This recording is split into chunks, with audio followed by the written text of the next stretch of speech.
Alright, good morning. My name is Daniela Rucaba, and today's date is 12/5/16. It's not today's date. And this class is Mr. Social Science class, 8th grade. The common name for my disease is Krabbe disease, and the scientific name is Bovoi cell leukodystrophy. It is called, what is the cause of Krabbe? Krabbe is caused by a genetic mutation, and it's a permanent change in the DNA order that makes up a certain gene called GALC. The mutation affects the message of the gene that sends. The mutation affects the message that the gene sends to the cells in your body. Some symptoms is irritability, muscle weakness, feeding difficulties, episodes of fever without any signs of infection, so it's just like a random fever out of nowhere.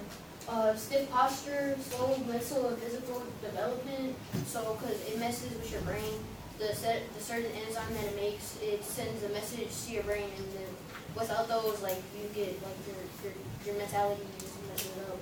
And as the disease progresses, the muscles continue to weaken, affecting the infant's ability to move, chew, swallow, and breathe. It mostly affects infants, and the infants also experience vision loss and seizures. Major treatment is HSCT, known as hematopoietic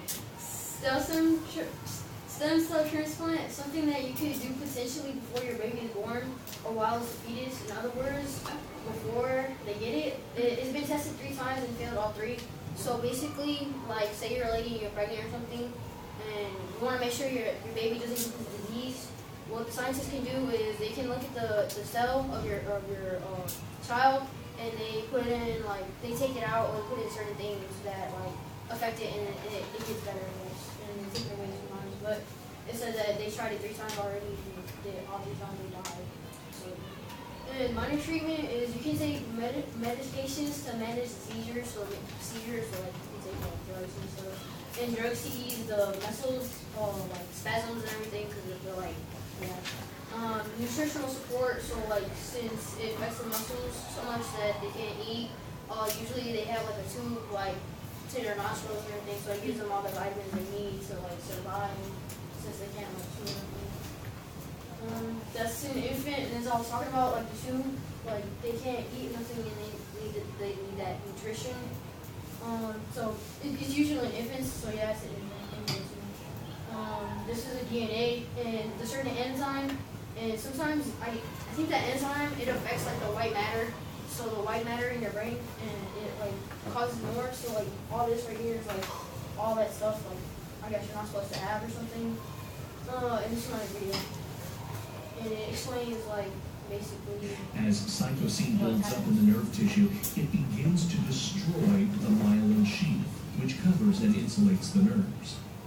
This process is called demyelination. Demyelination distorts brain messages. It inhibits the transmission of nerve impulses. This hinders the brain's communication with the body, resulting in disability. As cytosine continues to build up in the nerve tissue and progressively destroys the myelin, disabilities increase. The brain becomes unable to control the body, including motion, vision, speech, and critical life functions, eventually leading to death.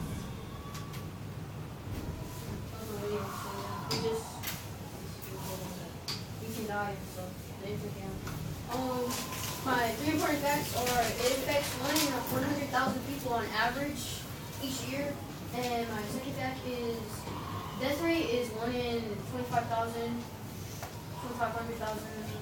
And my third fact is it affects a certain enzyme called GALC. And oh yeah, the infants don't usually live. Well, you don't have to write that down, but I'm just saying another fact.